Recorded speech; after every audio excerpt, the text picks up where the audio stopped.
And we are delighted to welcome back to our studio Richard Gwyn, author of his second volume on the life of our first Prime Minister. This one's called Nation Maker, Sir John A. Macdonald, His Life, Our Times. Always great to have you back here in TVO. Thanks so much indeed, Steve. And as quickly as I invite you to be here, I'm going to invite you to relax for a second, because we've got some background we want to share with our viewers here.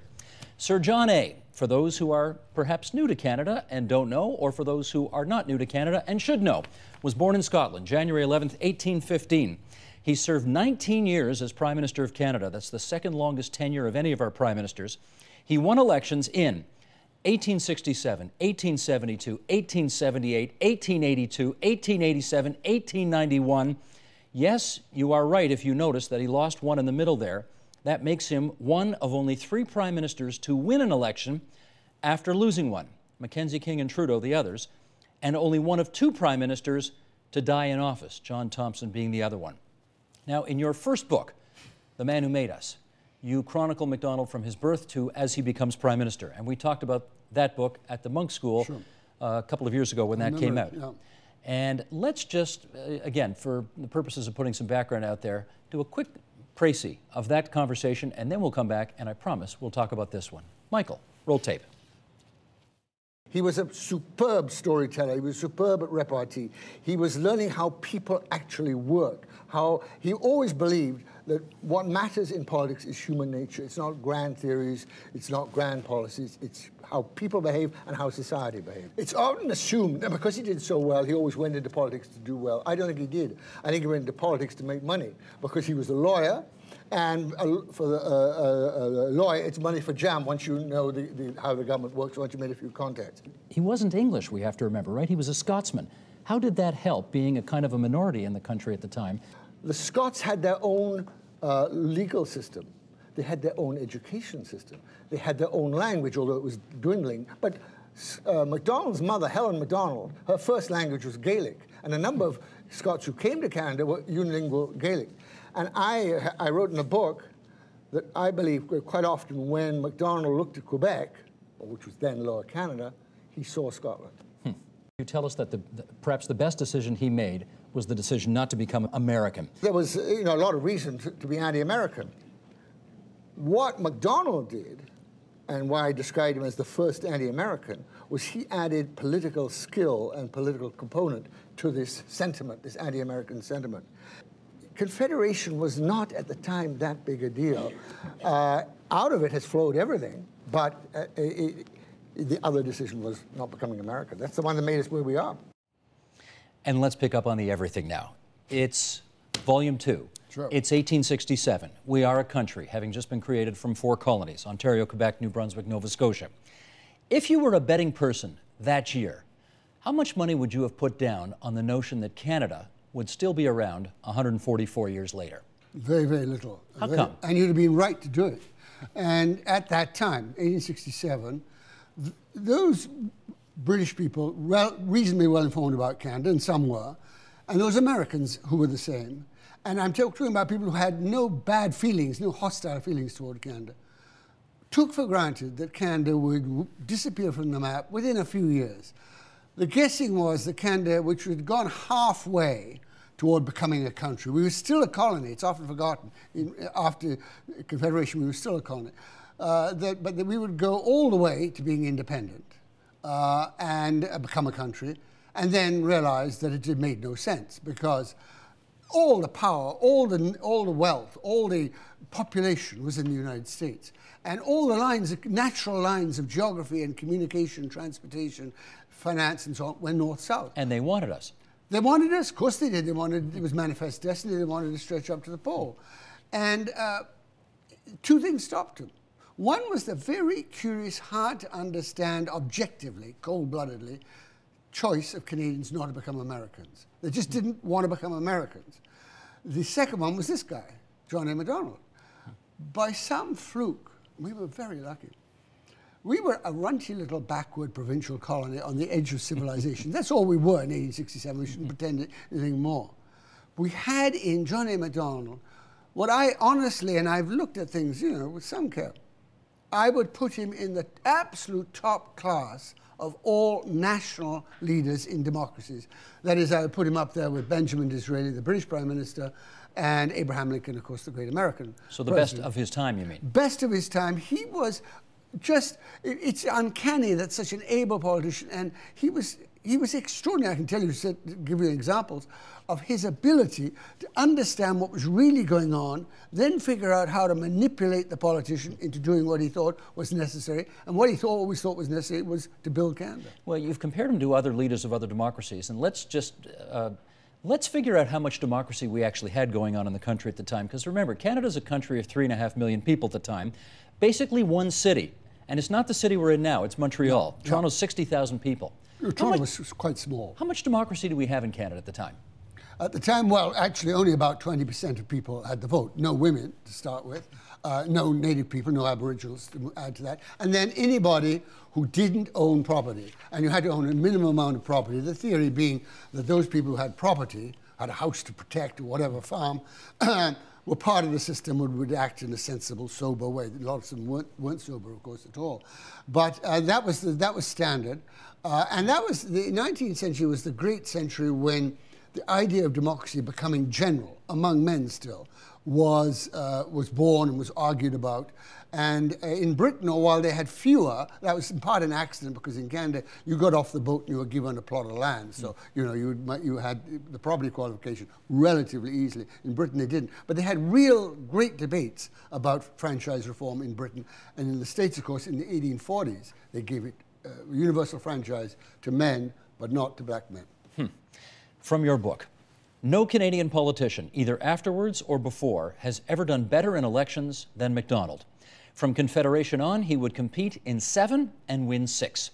The core reason was simple. Most people liked him a lot, both for himself and in comparison with anyone else available.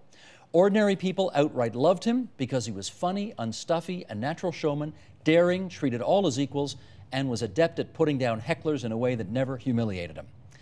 I want to know whether or not that helps explain why, on the 6th of May, 1870, after he collapsed in his office on Parliament Hill, you wrote that the national anxiety in Canada was comparable to what Americans experienced after Lincoln was assassinated. It was that big. There was a real sense that only he could keep the country going. And that occurred twice. Once when he died of a gallbladder, didn't die of a gallbladder, was very, very seriously ill because of a gallbladder passing through him, and the other on his death in 1891. And there's a real sense that no McDonald, that was the end of Canada. And that remained until Laurier became Prime Minister, and Laurier created a bond between himself and Canadians, which was very powerful. But, and everybody knew that MacDonald was determined to build Canada, and that he was going to stretch it out from coast to coast, even though lots of people didn't want it, because common sense said the railway across the continent was total, utter madness. I mean, the market for a railway that's going to stretch 2,500 miles over some of the most difficult territory in the world, the Rockies and then the Selkirks, was 25,000 European Canadians. I mean, it was ridiculous. The Americans a few years earlier had built one from Chicago to San Francisco, therefore to California, therefore to a population of almost 2 million. I mean, you know, but he was prepared to do anything, and they knew he meant it. And he mistrusted the Americans. He didn't like Americans, and he was absolutely convinced that Canada could be a better nation. Although in his day, no sensible person would have believed that was possible. We'll come back to the railway, but I want to talk about the one rival he had who very much helped define his prime ministership. And I'm talking about the guy they called the president of the Red River. The Red River settlement, 11,000 people, became one of his biggest headaches because of a guy named Louis Riel. Who was he? Louis Riel is, in a sense, the most interesting figure in Canadian history because he's our one romantic hero. And a romantic hero has to die. You know, I mean, that's kind of the final accolade, as it were. And he had a small group of people, about 6,000 Francophone Métis, who were superb warriors and who loved him and adored him and would go wherever he went. He wanted them to go. And he was trying to protect this tiny nation, you know, find a way to keep it going. And he was up against MacDonald, who was trying to keep the nation of Canada going, because the nation of Canada was at risk, serious risk, because Britain basically didn't care. All Britain wanted was us to shut up and not get into a fight with the Americans, because Britain would have to get involved, and Britain by the 70s couldn't afford to get involved. A, because the Americans had shown during the Civil War that they could mount huge armies, and B, because Germany was arising in Europe. So Britain had to look to its backyard. But that's one of the great tragedies about Canadian history, that these two men were both trying to save a nation. One of them had to lose. Riel's nation was really more a distinct society than a nation, wasn't it, in some respects? Well, that is the fascinating thing. Riel, because the phrase didn't exist, distinct society, sovereignty, association, all that stuff that we argued about, for so long with Quebec, didn't exist. But in essence, that was what Riel was trying to get for the nation, for the Métis Nation. A large Indian reserve, in effect, that would be, where within it, the Métis would have complete autonomy. But it was that was just so far ahead, and he didn't really know what he was trying to get. But he understood, because he was a very intelligent man. And by the way, Riel is not often realized, was better educated than John A. Macdonald. Better educated. Better educated. He was up in school until 20, in a very good school in Montreal. Macdonald was out trying to earn a living at 16, though Macdonald did a lot of reading, and he was a very, very intelligent man. But Riel. It is a fascinating. The most sharpest tragedy about Riel and McDonald is that we all today wish, and I, as his biographer, wish McDonald had figured out a way not to carry out the execution of Riel, but to put him into an asylum, to say, that he was insane, and therefore that the one person not the only person, but the person who most strongly objected to that was Louis Riel. Louis Riel knew that if he went to an asylum because he was insane, his whole life was reduced to a joke. All his pronouncements, all his beautiful rhetoric amounted to the gibberings of a madman. And I think another thing with Riel is that as a Francophone Catholic, Canadian Francophone Catholic, he would have had a very strong sense of the power of martyrdom, because Francophone Catholics, Quebec Catholics, all been brought up to have great respect and awe for the Jesuit martyrs.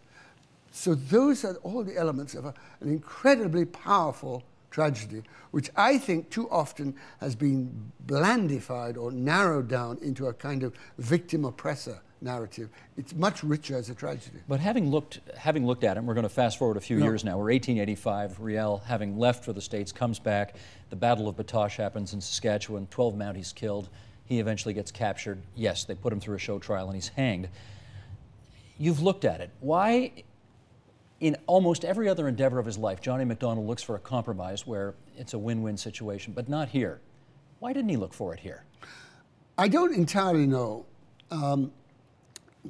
Riel bugged him because in the early phase, in the 70s, he had done a deal with Riel, not directly, but through a bishop who knew Riel very carefully, where Riel would leave the country, Riel having stirred up tremendous hatred of him in English Canada, particularly in Ontario, particularly among Orangemen, by executing in a very awful, clumsy way a young man, a young Orangeman.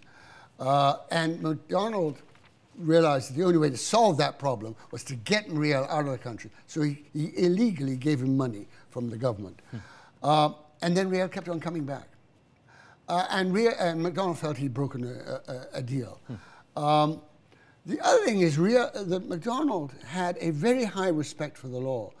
He certainly used patronage, very amply, anybody, to help get the Conservatives to win elections. He founded the Mounties, after all. Yeah, but he always, his illegal appointments always, not always, but a high proportion of them, a decent proportion of them, were the best people available.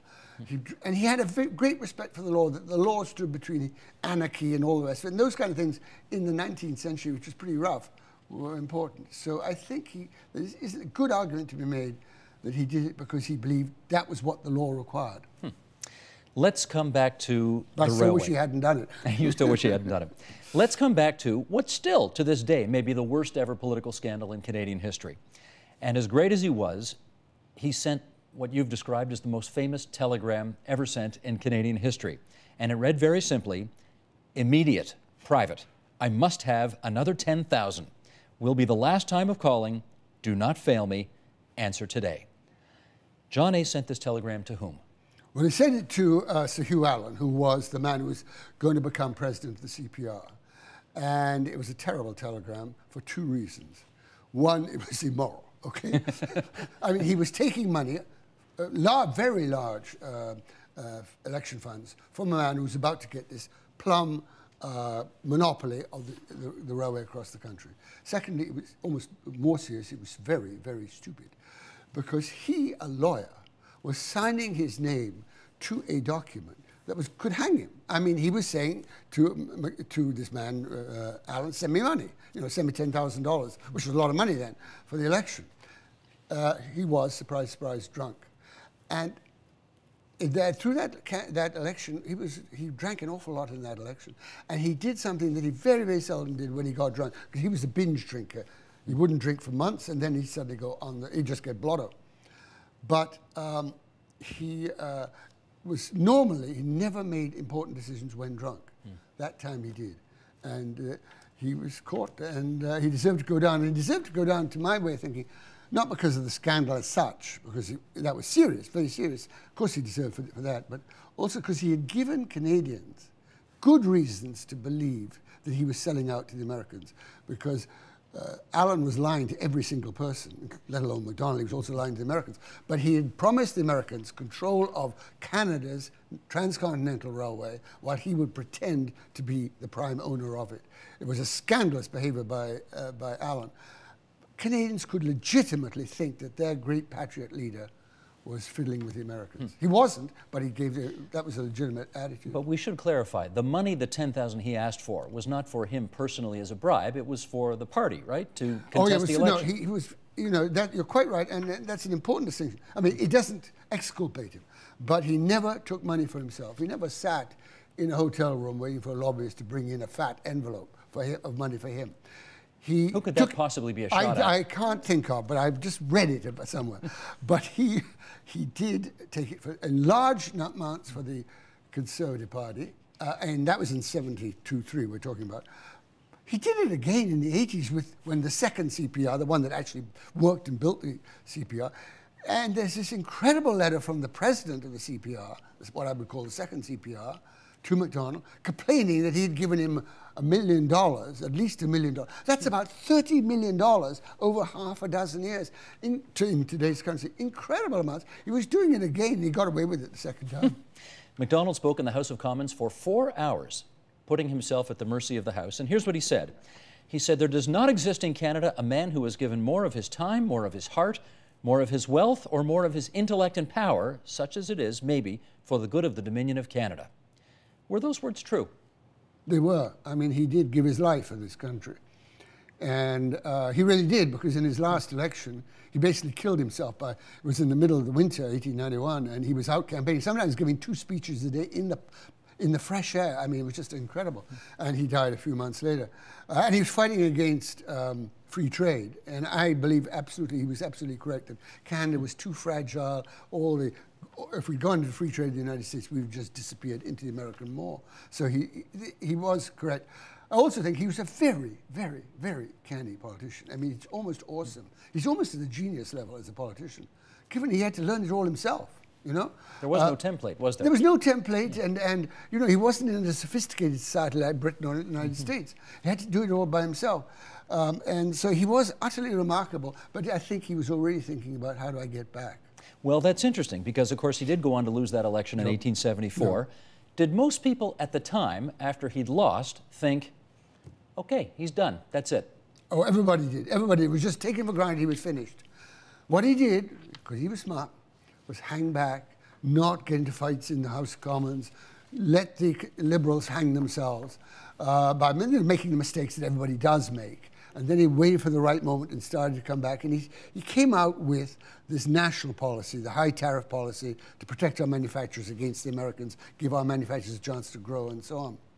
And he really was shrewd, because half a dozen years, 78 is when he used all this, 72, 6 years earlier, he had realized an interesting change was taking place in Ontario. He didn't use it then, but he used it the second time. And the change he noted was that farmers were no longer hostile to the idea of protectionism. Normally farmers hate protection. It pushes up all their costs, their production costs. But their sons, as the farms grew a bit and began to get a bit of labor-saving machinery, they didn't need the large number of sons to do all the brute work. And those sons were drifting into the towns looking for jobs. McDonald picked this up, stuck it in his head, and then in 78 he went out and he won a lot of rural seats, even though he was preaching protectionism, which is heresy to any decent farmer. So the amazing thing is he loses that election and then wins the next 3. Can I show you something here? I want to show you a poster I have in my office. You know it, I'm sure. It was in your book as well.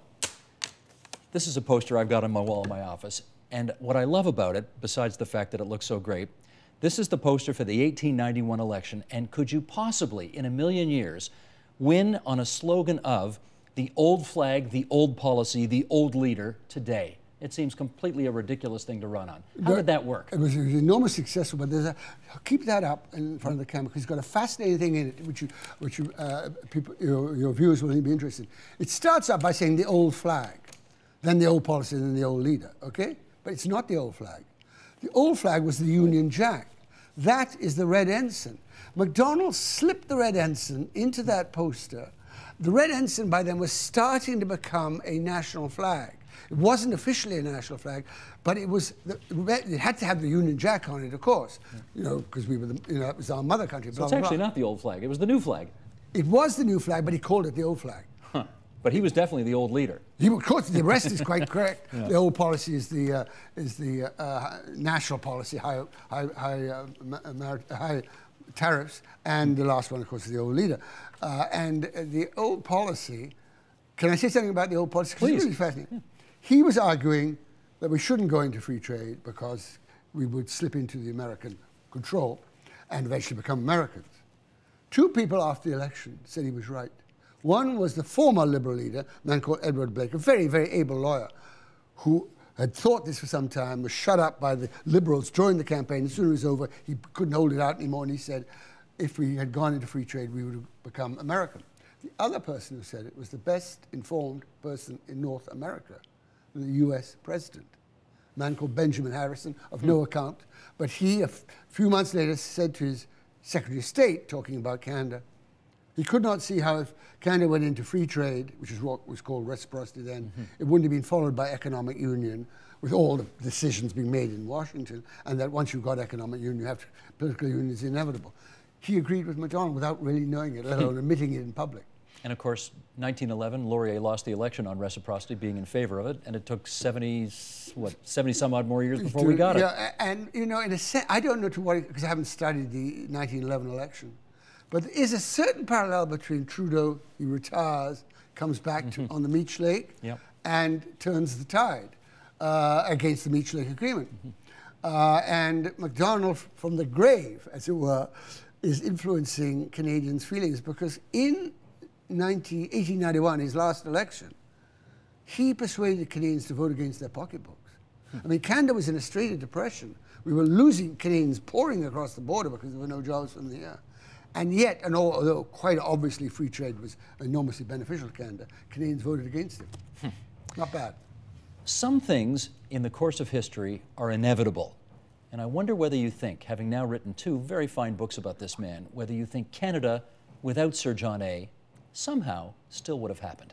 No, I don't, because all the odds were against us. We think, I'll tell you, I mean, you can explain how fragile we were with a single sentence, or a couple of sentences. Nova Scotia, as you said at the start, is and it's actually the biggest province that joins, and richer and more developed than New Brunswick. 3 months later, there's an election in Nova Scotia, federal and provincial, because they had to get that. 55 seats, 2 levels combined. Of those 55 seats in Nova Scotia, 3 months after joining Canada, 52 are won by anti-Confederates committed to taking Nova Scotia right out of Confederation. I mean, that shows the mood. And we were struggling in this depression throughout much of Donald's second phase after he got back in again. And the Americans were affected by the same worldwide depression, of course, but they had all the confidence and energy that unleashed by the Civil War, by the sense of we can do anything. And they had enormous number of immigrants pouring in, filling up their West. McDonald was trying desperately to get immigrants, and he got some, Hungarians, Icelanders. He got a number of Jews who all came here claiming to be farmers, which was untrue. They all went to Winnipeg as soon as they could. But at any rate, but he couldn't get the immigrants would go south. You see, if you were a Ukrainian peasant in the late 1880s or the 1880s, and you could save up enough money to buy a steamship across the Atlantic, you'd go to the States. Now, Canada, you'd be crazy to come here. And it was a really, really, there's a real sense of demoralization in this country. And the one thing that held it going was the old man. And it was really the old man, the image of this guy who fought for Confederation, fought for Canada for so long, that won him the 1891 election. We're just a few years away from the 200th anniversary of his birth. We got to do something big to note that, don't we? I really hope the CBC, which did a very, very good program called John A., Birth of a Country, one program. The trouble about one program is it's like throwing a rock in a lake. It makes a splash and disappears. We'll do a mini-series. PBS did one, that wonderful series on John Adams, one of the American founding fathers. That program by Canadians, by a man called Bernie Zuckerman, was as good as any of those done by PBS, and I'm sorry for mentioning the opposition kind of thing, but it was done at a fifth of the cost. And CBC would be crazy if it doesn't do the same thing. We'll be there too, I can assure you.